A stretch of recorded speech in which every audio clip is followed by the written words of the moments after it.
Very good morning student. I am Professor Jasmine Faraz. Again welcome you on my channel. बहुत दिनों से आपकी request थी कि मैम चैप्टर 3 कब स्टार्ट करोगे, अब एग्जाम फॉर्म भी आ गए हैं, अब हमें पढ़ाई करनी है। तो यस, आज हम चैप्टर नंबर 3 स्टार्ट कर रहे हैं, company final accounts. Now previous जो चैप्टर हमने किए थे प्रॉफिट प्रायर टू इनकॉर्पोरेशन, वो थोड़े कैलकुलेशन में इजी थे, बट चैप्टर जो 3 है कंपनी फाइनल अकाउंट वो थोड़ा वास्ट है, तो इसे हमें टाइम लगेगा। तो हम स्टार्ट करते हैं। सो let's start. Today will see introduction and practical problem statement of profit and loss. So let's start. अब हमको देखना क्या है, तो कंपनी फाइनल अकाउंट में हमें देखना है कि form and contents as per provision schedule 3, ये आपको याद रखना है।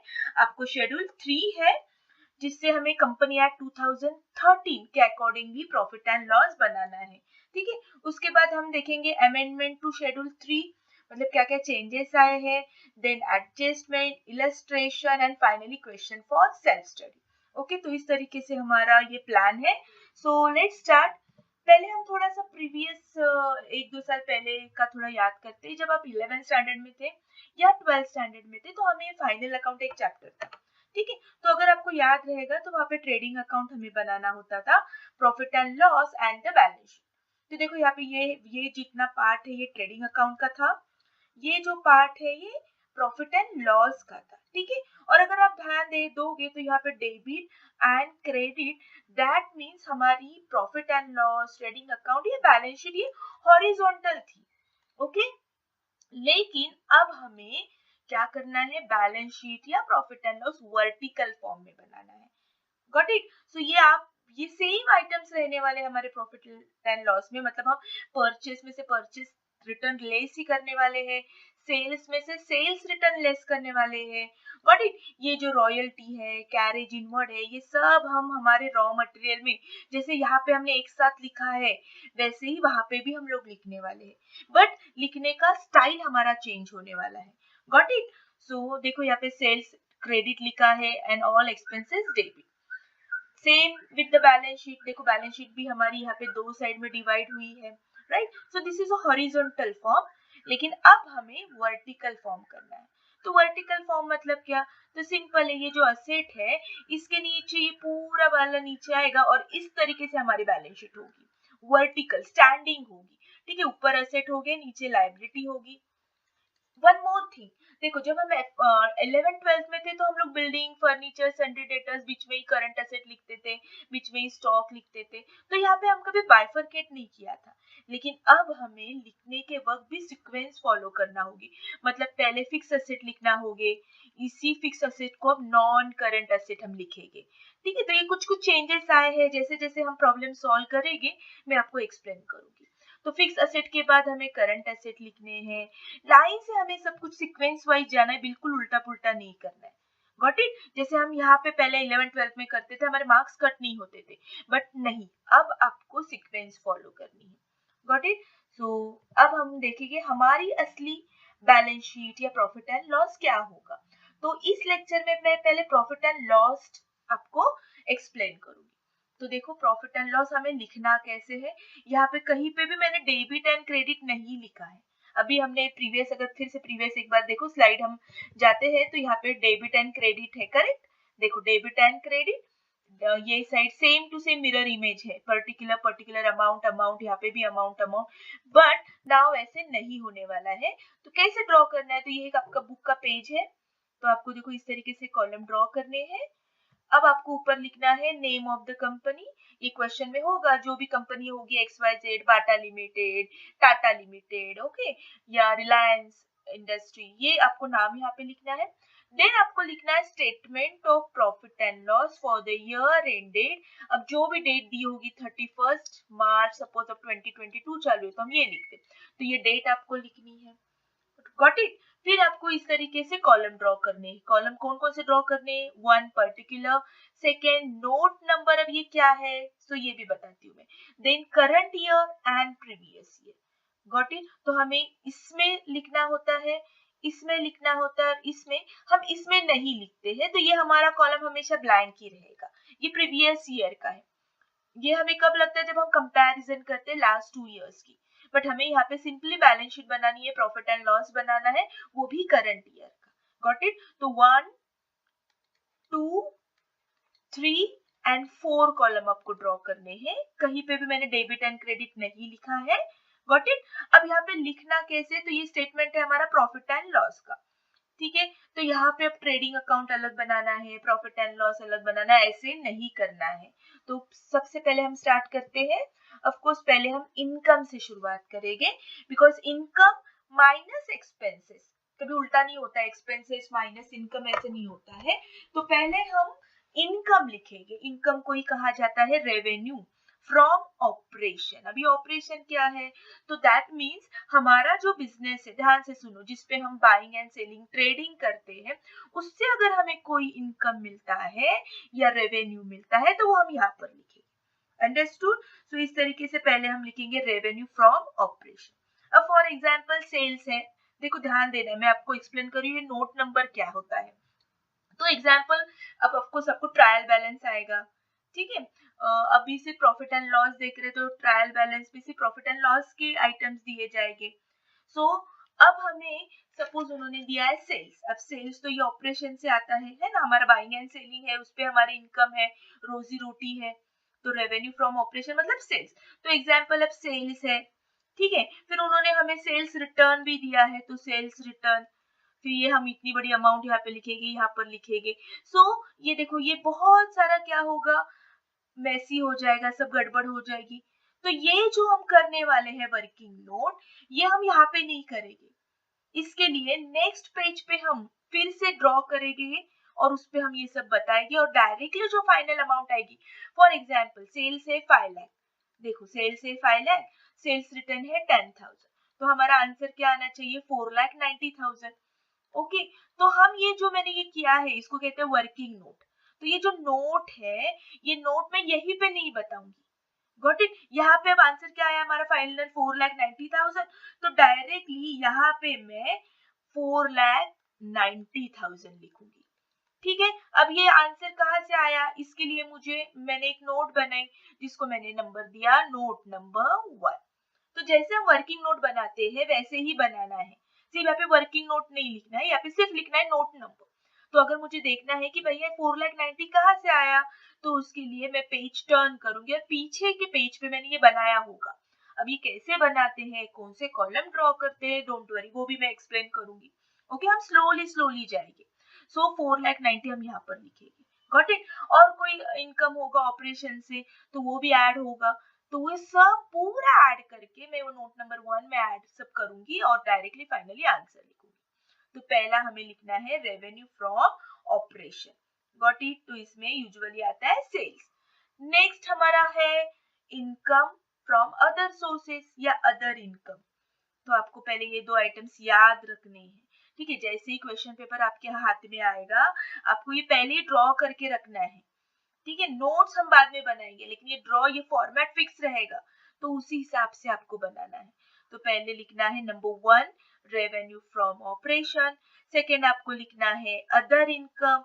इसमें अदर इनकम में क्या आएगा, सो अलग अलग इनकम आएंगे, कमीशन रिसीव्ड, कोई इंटरेस्ट होगा तो इंटरेस्ट रिसीव्ड, अलग अलग मिसलेनियस इनकम। अब ये तो हम ऑपरेशन में नहीं लिखेंगे, मिसलेनियस इनकम मतलब छोटा मोटा कहीं से आया है, सो वो हम सब यहाँ पे लिखेंगे। इसकी टोटल फिर हम डायरेक्टली यहाँ पे लिखेंगे। जैसे यहाँ पे हमने लिखा 4,90,000 मिले, तो हमने यहाँ पे 4,90,000 लिखा और कौन सी नोट नंबर बनाई हमने, उसके लिए 1। अब सपोज बाकी के भी एक्सपेंसेस 3-4 इनकम दिए उन्होंने, miscellaneous income, interest on investment, ऐसे और इनकम दिए, कमीशन रिसीव्ड, ये सब मैंने नोट नंबर 2 में बनाए और उन सब की टोटल सपोज 70,000 आई, तो डायरेक्टली मैं यहाँ पे 70,000 लिखूंगी। ओके, तो जो भी हमें ये एडअप हमने किया है, उसके लिए हमें सेपरेट पेज पे नोट्स बनानी होती है, और वो बस नोट्स नंबर जो होते हैं वो नंबर लिखने हैं। तो अगर मुझे ढूंढना है ये 70,000 कहाँ से आई, तो मैं कौन सी नोट नंबर देखूंगी, 2 नंबर। अंडरस्टूड। इस तरीके से इनकम हमारा हो गया, सो टोटल इनकम। सो आपको ये याद रखना है रेवेन्यू फ्रॉम ऑपरेशन, उसके बाद लिखना है अदर इनकम, फिर इन दोनों की टोटल, देखो यहाँ पे दिया भी है 1 और 2 की टोटल रेवेन्यू आपको यहाँ पे लिखनी है, गॉट इट। तो आपको हो गई इनकम साइड डन। तो कितनी टोटल आती है, देखो 5,60,000, तो हो गया। अंडरस्टूड। तो इस तरीके से हमारा इनकम साइड हो गया। दैट मीन्स यही सब बातें हम, अगर आपको याद रहेगा तो ट्रेडिंग या प्रॉफिट एंड लॉस के क्रेडिट में लिखते थे। अंडरस्टूड? तो यहाँ पे डेबिट क्रेडिट हमें बाइफरकेट नहीं करना है, लेकिन एक ट्रिक याद रखो, यहाँ पे जो भी आएगा ना तो याद रखना है आपको कि हम ट्रेडिंग अकाउंट के क्रेडिट में या प्रॉफिट एंड लॉस के क्रेडिट में लिखते थे, बिकॉज क्रेडिट मीन्स इनकम। ठीक है, profit and loss is a nominal account, debit all expenses losses, credit all income and gain. ये तो 11-12 का हमारा बेसिक है और आपको पता होगा। डन। सो इस तरीके से हमारा देखो इनकम साइड हो भी गई। आपको सिर्फ दो ही आइटम याद रखने हैं, revenue from operation, second other income. ये हो गया टोटल रेवेन्यू। चलो अब इनकम तो हो गया, now will start the expenses. ये थोड़ा सा आपको याद रखना है, एक्सपेंसेस में हमें क्या क्या किस सीक्वेंस से लिखना है। ठीक है, अब एक्सपेंसेस पहले स्टार्ट करते हैं हम लोग, कॉस्ट ऑफ मटेरियल कंज्यूम। तो मटेरियल मतलब रॉ मटेरियल, देखो रॉ मटेरियल। सो आपको याद होगा ट्रेडिंग अकाउंट, अभी मैंने बताया ट्रेडिंग अकाउंट के डेबिट में, देखो यहाँ पे हम ट्रेडिंग अकाउंट में ड्रॉ करके बताती हूँ। ट्रेडिंग अकाउंट के डेबिट में हम यहाँ लिखते थे टू ओपनिंग बैलेंस। किसका opening balance? Sorry opening stock. किसका ओपनिंग स्टॉक? रॉ मटेरियल का। फिर हम लिखते थे टू परचेस।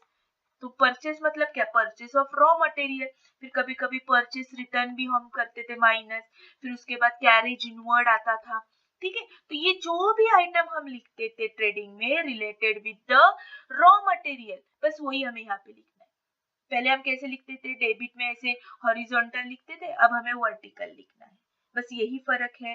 ठीक है, तो जो जो इन्फॉर्मेशन हमें देगी वो हम लोग वर्किंग नोट करेंगे, नोट नंबर डालेंगे। नोट नंबर हमारी ये 3 होगी, पहले हमारी यहाँ पे 1 हो गई, यहाँ पे 2 हो गई, ये हमारी वर्किंग नोट 3 होगी। वो जो जो ट्रायल बैलेंस में हमें देंगे, ओपनिंग स्टॉक देंगे, परचेस रिटर्न देंगे, कैरेज इनवर्ड देंगे, वो सब हम एक पेज पे करेंगे, जिसको हम नोट नंबर 3 देंगे। और फाइनली जो आंसर आएगा सब माइनस प्लस करके, सपोज आया 1,20,000, वो हम यहाँ पे लिखेंगे। सो इसमें आपको क्या लिखना है? All items related with the raw material. ठीक है, फिर भी आपको एक ट्रेडिंग अकाउंट ऐसे लिख लो, ये पेंसिल से आपको सिर्फ याद रखने के लिए लिखना है, पेपर में नहीं लिखना है। ठीक है, तो ट्रेडिंग अकाउंट के जो स्टार्टिंग के आइटम्स आते थे डेबिट वाले, ये सब क्रेडिट वाले आइटम थे, और ये सब अब आएंगे डेबिट वाले एक्सपेंसेस। तो डेबिट साइड में जो जो रॉ मटेरियल से रिलेटेड आते थे वो हमें क्या लिखने हैं? यहाँ पर लिखने हैं। अब नेक्स्ट हमें, जैसे हमारा रॉ मटेरियल था वैसे ही स्टॉक इन ट्रेड भी था। ठीक है, वैसे ही चेंज इन इन्वेंटरी, अगर कुछ चेंज हो गया फिनिश गुड में, वर्क इन प्रोग्रेस में, स्टॉक इन ट्रेड में, देखो अब हमारे स्टॉक बेसिकली 3 में डिवाइड होते हैं। जैसे जैसे अब आएगा ना मैं एक्सप्लेन करूंगी। सो बेसिकली हमारे स्टॉक 3 स्टेप में डिवाइड होते हैं। पहला स्टेप होता है रॉ मटेरियल मतलब वर्क इन प्रोग्रेस, ठीक है, फिर फिनिश गुड। ठीक है, तो इस हिसाब से हमें लिखना है। अगर raw material work in progress में कुछ चेंजेस आए, फिनिश में आए तो हमें यहाँ पे लिखने हैं, ओरिजिनल रॉ मटेरियल में आए तो हमें यहाँ पे लिखने हैं। तो ये ध्यान से आपको याद रखना है। Got it? Don't worry, university के मैंने 2 क्वेश्चंस किए हैं आगे के वीडियोस में, तो आपको समझ में आएगा, वो यही ज्यादा करके देते हैं। ठीक है, ये रेयरली देते हैं, लेकिन फिर भी आप प्रिपेयर रहेगा, आपको याद रखना है यहाँ पे मटेरियल से रिलेटेड सब एक्सपेंसेस होंगे, और थोड़ा बहुत तो आपको करना ही है, एफर्ट्स लेना ही है। पहले जैसा नहीं था trading account profit and loss कौन से भी सीक्वेंस में लिखो, तो यहाँ पे थोड़ा आपको ये याद ही रखना है। पहले कॉस्ट ऑफ मटेरियल कंज्यूम मतलब रॉ मटेरियल वाला, देन स्टॉक इन ट्रेड वाला, then finish good work in progress का कुछ चेंजेस हुए रहेंगे इन्वेंटरीज में तो वो लिखने। अब इसके बाद आता है हमारा एम्प्लॉई बेनिफिट। ठीक है, अब एम्प्लॉई बेनिफिट मतलब क्या? सिंपल है, कैसे याद रखोगे? ये हो गया रॉ मटेरियल के बारे में। अब ये रॉ मटेरियल को हैंडल कौन करेगा? ऑफ कोर्स वर्कर करेगा। Got it? मैनेजर करेगा, वर्क्स मैनेजर करेगा। तो जो भी एम्प्लॉई के बारे में होगा वो सब खर्चा हमें यहाँ पे लिखना है। For example salary, wages, PPF का कंट्रीब्यूशन, ये सब रिलेटेड विद एम्प्लॉइज है। लेकिन ये ऐसे लाइन से उन्होंने 3-4 आइटम दिया तो हम ये यहाँ पर नहीं लिखेंगे। अगेन इसके लिए हम नोट बनाएंगे। तो ये सपोज नोट 1 है, ये नोट 2 है, इसके बारे में दिया नोट 3। सपोज इनके बारे में कुछ भी नहीं दिया तो forget about it, directly will make the 4th note. ठीक है, एम्प्लॉय बेनिफिट, ये सब हम ऐड करेंगे और डायरेक्टली यहाँ पे अमाउंट लिखेंगे कि टोटल एम्प्लॉय पे कितना खर्चा हुआ है। ओके, तो ये आपको सिर्फ एक स्ट्रक्चर है, ये स्ट्रक्चर बना के रखना है, मेन काम हमको नोट पे करना है। एक प्रॉब्लम सॉल्व करेंगे तो आपको सब समझ में आएगा, डोंट वरी, बिल्कुल पैनिक नहीं होना है, धीरे धीरे मैं सब आपको एक्सप्लेन करूंगी। ओके, अब एम्प्लॉय एक्सपेंसेस के बारे में लिखकर हो गया, सैलरी, वेजेस, पीपीएफ। ठीक है, अब नेक्स्ट हमारा आता है फाइनेंस कॉस्ट।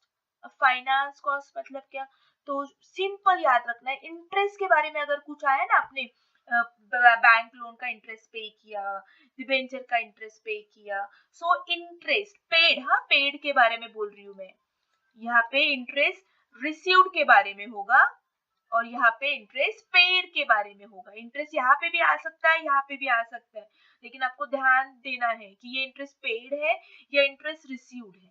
ये एक्सपेंसेस है, तो जब हम इंटरेस्ट कुछ बात के लिए पेड करेंगे, ऐसे 3-4 एक्सपेंसेस इंटरेस्ट दिए उन्होंने, पेड किए, interest on bank loan, interest on debenture, और कोई इंटरेस्ट दिया होगा, ठीक है, जो हमने एक्सपेंसेस में कंसिडर किए वो सब यहाँ पे आएंगे। फिर से उसकी सब टोटल करनी है, नोट नंबर जो भी हमारी रहेगी 4-5 वो लिखना है और यहाँ पे डायरेक्टली अमाउंट लिखना है। ओके, सो देखो फिर से एक बार, पहले हमें याद रखना है रेवेन्यू फ्रॉम ऑपरेशन, फिर याद रखना है अदर इनकम, इन दोनों की टोटल, तो इनकम का मैटर क्लोज। ठीक है, तो इनकम तो हमारा यहाँ पे क्लोज हो गया जितना भी लिखा।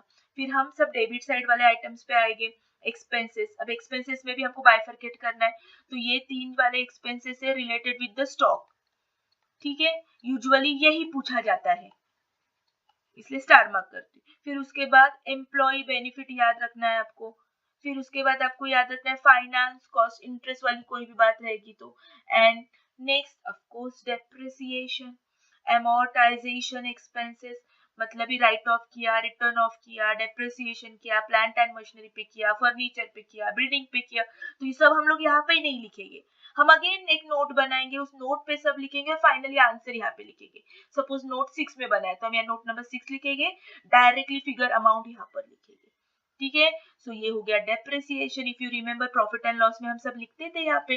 ठीक है, एंड फाइनली अदर एक्सपेंसेस, जो एक्सपेंसेस यहाँ कहीं पे भी फिट नहीं होते हैं वो सब एक्सपेंसेस जाएंगे other expenses. For example miscellaneous expenses, ठीक है, वो कहीं पे भी यहाँ पे फिट नहीं हो रहे, तो जो एक्सपेंसेस ऊपर कहीं पे भी फिट नहीं होते, फॉर एग्जांपल इंश्योरेंस, इंश्योरेंस पे किया हमने प्रीमियम, यहाँ कहीं पे भी हम नहीं लिख सकते, सो वो जाएगा अदर एक्सपेंसेस। एडवर्टीजमेंट, ओके, सो ये सब एक्सपेंसेस हमें लिखने हैं अदर एक्सपेंसेस। So done.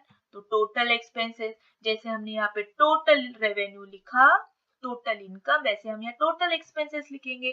अब ये तो आपको पता है, total income minus total expenses, क्या मिलेगा हमें, ऑफ कोर्स प्रॉफिट मिलेगा। हम उसको कहेंगे profit before exceptional extraordinary items and tax. इसका मतलब ये सब हमने जो भी इनकम लिया है, एक्सपेंसेस लिया है, ये ऑर्डिनरी हमारी जो ऑपरेशन है उसमें से लिया है, जो नॉर्मल खर्चे आते हैं। अगर कोई एक्स्ट्रा ऑर्डिनरी खर्चा रहेगा तो हमें ये बाद में लिखना है। ठीक है, तो ये सिंपली हमारा हो गया नेट प्रॉफिट, जैसे हम फाइंड आउट करते थे डेबिट क्रेडिट माइनस डेबिट, सिर्फ वहां पे हम क्रेडिट माइनस डेबिट करते थे, यहाँ पे हम लोग ऐसे वर्टिकल करने वाले total income minus expenses. For example पूरा इनकम हमारा आया 6 लाख और ये सब खर्चे हमने टोटल किए, तो टोटल एक्सपेंसेस सपोज आया 4,80,000, तो सिंपली बताओ हमारा प्रॉफिट कितना आएगा, 1,20,000। इस पे अभी तक हमने गवर्नमेंट को कोई टैक्स नहीं दिया, कोई प्रोविजन नहीं की टैक्स की, सो इसको कहते हैं प्रॉफिट बिफोर टैक्स।